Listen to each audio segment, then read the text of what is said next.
Chapter 2, Dharma Discourse. Having recited these verses in praise of the Buddha, the great being Bodhisattva fully composed, and the 80,000 great being Bodhisattvas then addressed the Buddha as one, saying, "World-honored one, we, the assembled 80,000 Bodhisattvas, now wish to put forth a question concerning the teachings of the Tathagata. We wonder if the world-honored one would be kind enough to hear us." The Buddha addressed the Bodhisattva fully composed and the 80,000 Bodhisattvas, saying, "Well done, you of good intent. Well done. You have correctly read this moment. Ask freely whatever you wish. The Tathagata will be in the state of parinirvana before long, and all should be made to have no remaining doubts after that. I am ready to respond to any question you may wish to ask." With that, the Bodhisattva fully composed and the 80,000 Bodhisattvas then addressed the Buddha with one voice, saying, "World-honored one, what approaches to Dharma should great being Bodhisattvas practice if they wish to realize and quickly achieve the full dynamic of ultimate enlightenment?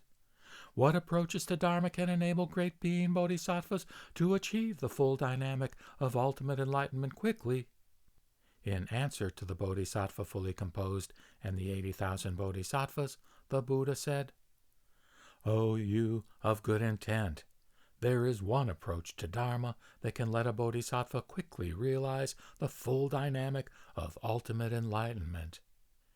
If any Bodhisattva masters this approach to the Dharma, he or she will then be able to realize the full dynamic of ultimate enlightenment quickly." "World-honored one, what is this Dharma approach called? What is its essence?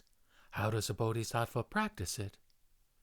The Buddha replied, "O you of good intent, this particular Dharma approach is known as infinite meanings. A Bodhisattva who wishes to achieve mastery in the practice of infinite meanings must perceive and observe that, in and of themselves, all phenomena intrinsically have been, successively will be, and currently are, tranquil and empty in nature and aspect, without greatness or smallness, without origination or cessation, neither fixed nor moving, non-advancing and non-retreating. Like the emptiness of space, they are without duality. Living beings, however, thoughtlessly and falsely make polar assessments. It is this, it is that, it is gain, it is loss. Unwholesome thoughts arise in them, producing harmful karmic causes. They cycle and recycle in the 6 realms of existence, piling up harmful passions and sufferings, and for hundreds of millions of myriads of kalpas they cannot break themselves free. Clearly perceiving this, the great being Bodhisattvas must bring forth a mind of mercy and give rise to great compassion, particularly wishing to relieve living beings of suffering. He or she must then more completely fathom all phenomena. Aspects of phenomena being as such will phenomena come forth. Aspects of phenomena being as such will phenomena settle. Aspects of phenomena being as such will phenomena change. Aspects of phenomena being as such will phenomena become void. Aspects of phenomena being as such, an unwholesome phenomenon is able to come forth. Aspects of phenomena being as such, a wholesome phenomenon is able to come forth. So it is also with regard to settling, changing, and becoming void. After perceiving, observing, and fully understanding everything about these 4 modes from beginning to end, the Bodhisattva must next perceive and observe that all phenomena are impermanent, coming forth and becoming void over and over again from moment to moment, and further grasp that their coming forth, settling, changing, and becoming void are instantaneously occurring. Having perceived and comprehended this, the Bodhisattva will then have insight into the various conditioned desires of the senses of living beings. Seeing that conditioned desires are innumerable, the Bodhisattva expounds the teaching in infinite ways.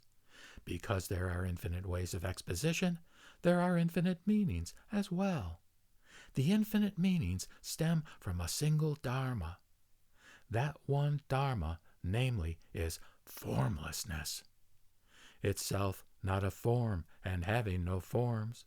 Itself not an aspect and having no aspects. The formlessness, as such, is called the reality of all things.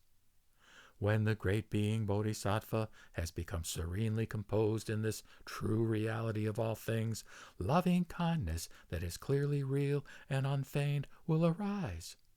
In any circumstance in which living beings may be found, he or she will be truly capable of taking their suffering away. After removing their suffering, the Bodhisattva again expounds the teachings for them, causing all living beings to know happiness and joy. O you of good intent, if a Bodhisattva is able to practice this particular Dharma approach of infinite meanings in this way, he or she will surely realize and quickly achieve the full dynamic of ultimate enlightenment. O you of good intent, this is the deeply profound, incomparable, all-varying infinite meaning Sutra. Its content and principles are true and correct, and its value is supreme and unsurpassed. It is embraced by the Buddhas of the past, present, and future together. It is impervious to the influence of disruptive forces and the influence of differing views, and is neither corrupted nor destroyed by any deluded perception or the cycle of births and deaths. Therefore, you of good intent, if a great being Bodhisattva wishes to achieve ultimate enlightenment quickly, he or she must achieve mastery in the practice of this deeply profound, supreme, all-varying, infinite meanings Sutra.